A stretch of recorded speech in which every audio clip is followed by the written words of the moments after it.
Stories, Fables, Ghostly Tales.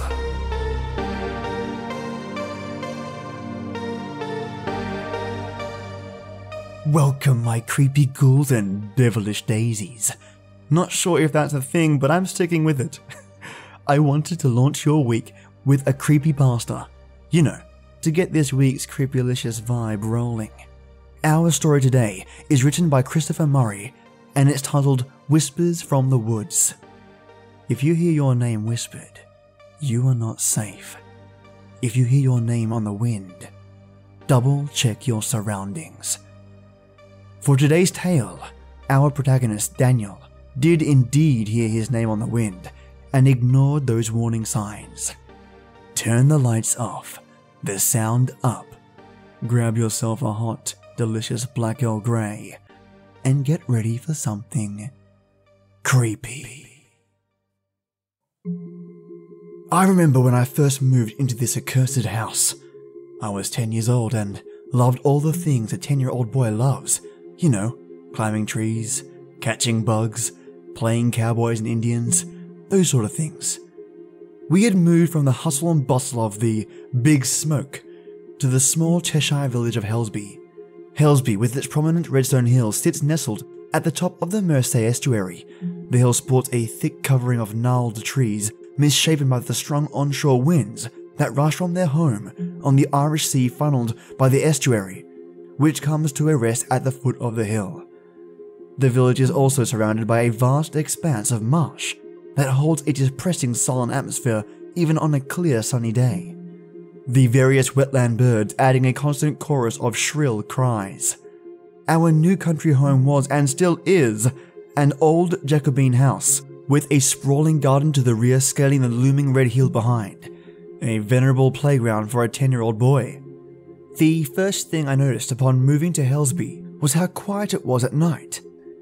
You could hear a pin drop, and this silence was quite unsettling, having been used to the constant ebb and flow emanating from the Liverpool streets. I would sit up in the bed for hours listening for any sort of noise, fancying I could hear people talking or the pitter-patter of mice scurrying around in the dark. Sometimes, though, I thought I could hear other things more sinister, things I knew that were just beyond my sight, hidden in the inky shadows. The first time I became aware of the low, barely audible whisper was maybe 3 or 4 weeks after we moved in. I was not frightened or worried by this, as I merely assumed it was my parents talking or exchanging some heated words, as they often did. Theirs was a fractious relationship, with my mother wanting more for herself, and indeed us, and my poor father being unable to provide. The whispers started during a tempestuous storm that raged outside my window. The wind and rain battering the front of our rust-colored house. I had just finished reading and was about to doze off when I thought I heard my name being called in a low, muffled tone. Daniel.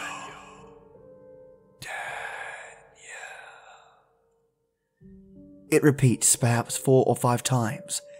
I quickly flipped on my bedside light, but couldn't for the life of me figure out where my name was coming from. I sat there in the dark, the covers pulled up to my chin. I must have sat for an hour or more straining to hear. In the end, I put it down to my imagination, and eventually dozed off in a sound, dreamless sleep. The next morning downstairs over breakfast I asked, "Mother, did you call me last night?" She said that she hadn't, and turning to my father asked the same. He had not either. He told me that old houses make strange noises, and with the sound of last night's vicious storm, that I shouldn't worry. In fact, that I would soon get used to them. He jokingly teased that my overactive imagination was playing tricks on me. Oh, how I wish that were true. That day I ventured outside to inspect the storm damage. Murky grey clouds still hung to the hill's summit, giving it the impression it was much more immense than it was. Looking up into the tree line, I was amazed by the volume of old trees that had fallen in the night, lying motionless on the hillside like fallen soldiers. Many of these trees appeared to have rotted from the inside out, probably due to some insidious fungus slowly draining the old tree's life.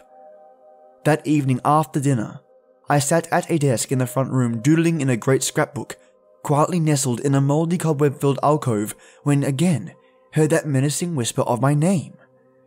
Daniel.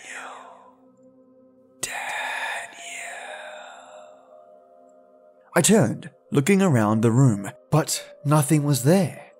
It couldn't be the storm now, as there wasn't one.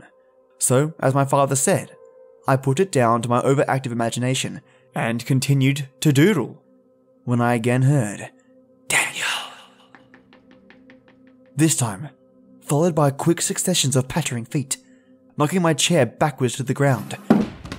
I slowly approached the old mahogany sideboard where I had last heard the pattering of small unseen feet come to a stop, only to find nothing there. Confused and frightened by this, I crouched down and looked under the sideboard, finding only dust-filled cobwebs. However, as I stood up, my fingers moved over a series of small scratches at shin height.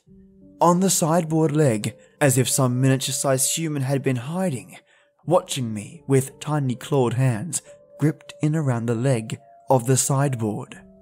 This growing feeling of being watched grew over the following weeks, as the frequency of whispering, along with an accumulation of other bizarre sounds, came to a climax late one evening, as I was playing close to the great oak just beyond our garden boundary. The sun had almost set, and long twisted shadows were being cast across the lawn, although I was far too absorbed in collecting the abundant acorns scattered around the ancient tree to notice such things. That's when I spotted a pair of bright green eyes staring at me, with malicious intent from beyond in a clearing in the bushes. In front, I dropped my collection of acorns and shuffled back into the dirt, trying to put some distance between myself and this unknown creature. Perhaps 10 or 12 seconds had passed, but in my mind, it felt like an eternity. As the creature held its ground and stared into my eyes. Then, with a flash of a wide-toothy grin, it darted off into the bushes, leaving me trembling all over. I knew then that this was my unseen stalker. Not much happened after the incident in the garden that day, and the winter passed relatively uneventful. The leaves shifted through the spectrum of colours. Christmas came and went as the first signs of life had appeared once again on the looming heights of Helsby Hill, and I grew confident that the evil little creature with all that harm and hate in his eyes had gone for good. We were in the midst of an unseasonably warm spring, and much of my free time was spent exploring the lows and highs of the hill at the back of my house. I had become an avid adventurer, being that little bit older, which gave me the confidence to wander further and further than previously allowed. This, in hindsight, was my undoing, for one sunny weekend afternoon, I was hurriedly making my way up the rat track I had worn into the garden lawn, bursting through the flimsy fence head first into the bushes and trees. I was scrambling and climbing steadily to the first vantage point on the hill, when I felt a sharp, painful scratch on the back of my leg, followed by what sounded like laughter. When I had reached the huge rotted log which marked the vantage point, I stopped to examine the source of my pain, and to my horror, found 5 tiny, evenly spaced tears in my trousers, which had also cut my skin and drawn blood. I sat there in shock for what seemed an age, panic-stricken and paralyzed with fear, as the realization that whatever was stalking me in my home was actively following me, and now causing me harm. When I finally zoned back in, I felt a massive rush of adrenaline, and I hurriedly made my way home, only stopping to quickly listen to see if I was being followed. When I arrived home, I was shaken, and seeing my nervous state and the tatty condition of my trousers, my mother asked me what happened. I dismissed her by telling her the neighbour's dog had chased me, and in my effort to flee, had torn my trousers on a bramble, for I dare not tell her the truth. Besides, would my parents have even believed me? That evening, as I prepared for bed, I was on edge, fearing whatever had attacked me that afternoon would make its way into the house, into my room, and this time cause me considerably more harm. I spent over an hour checking all the usual places a child checks: under the bed, in the wardrobe, and the other numerous shadow-filled spaces around my room. Only when I had deemed my room creature-free did I venture to sleep. The night passed without incident, or so I thought, as upon waking, I found the bed sheets around me littered with the crisscross of tiny clawed feet and handprints, some of which had only been centimeters from my sleeping head. I let out a scream and ran for the room.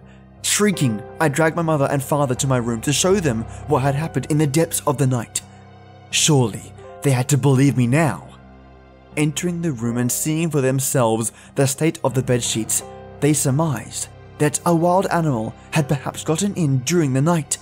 A wild animal here in the Cheshire countryside? The closest thing to a wild animal was Mrs. Anderson's Shih Tzu, further along the street. However, upon inspecting the footprint and claw marks, they became more confused than anxious, and laughed it off as a clever prank I had played on them, telling me that I should apply those brains to my schoolwork. I went to school that day terrified out of my mind, knowing that something was living in the woods behind my house, who could enter my house unseen and climb onto my bed and do God knows what to me whilst I slept. The school day passed painfully slow, but it did allow me to think about how I would deal with whatever was going on. Finally, school had finished, and I arrived home with my mind made up to take on whatever had come uninvited into my room the previous night. That night, I sat up all night, well past my usual 8 p.m. bedtime. My mother and father had gone to bed, and as far as I could tell, were sound asleep. At around midnight, as I wholeheartedly fought to stay awake, I heard the pitter-patter of those horrible little clawed feet, followed by the low whisper of, "Daniel, Daniel." My heart started to race, and I frantically scanned the room, looking for the source of the whispering voice. Then, suddenly, my eyes fell upon it, standing there in the corner of my room, having seemingly come through a small hatch I had never noticed in the bedroom floor, as if it was covered by a small table. I guess it would use the piping in the house to get around, or something. It stood, hunched, maybe 1.5 feet tall, with long thin arms ending in short, stubby claw-like fingers. It had huge, green shining eyes that even in the low light of the room still shone unnaturally bright. Its torso was quite stumpy for the length of its arms and legs, and its legs were also long, ending in short stubby feet with hideous clawed toes.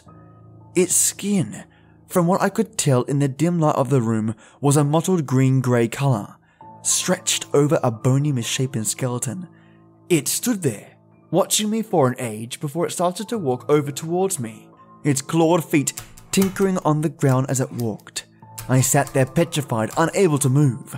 The next thing I knew, it had shot across the room and was there, on my bed, crawling towards me, its hideous clawing hands making tiny tears in the bedsheets as its feet and legs left dirty smudges on my white linen, all the while whispering in the horrible low guttural tone, "Daniel."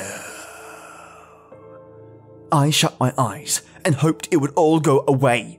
I opened my eyes and the creature was gone. Bright spring sunshine threading its luminous tendrils through my bedroom curtains. Was it all a dream? I asked myself, assuming I must have fallen asleep and dreamt the entire thing. I jumped out of bed and hurried downstairs in the search of breakfast. When I arrived in the kitchen, I could see my mother standing by the sink with her face in her hands, heavy sobs lurching from her body. My father was standing there, with a hand on her back, making small affectionate circles as if to comfort her. This shocked me. I approached unsure of what had happened. That my mother spoke in a faint whispering cry. How could this have happened? What has happened to our boy? I was confused. What boy? Did they mean me? I asked, Father, what is wrong? What has happened? He turned to look at me saying, nothing. His hazy eyes filled with tears.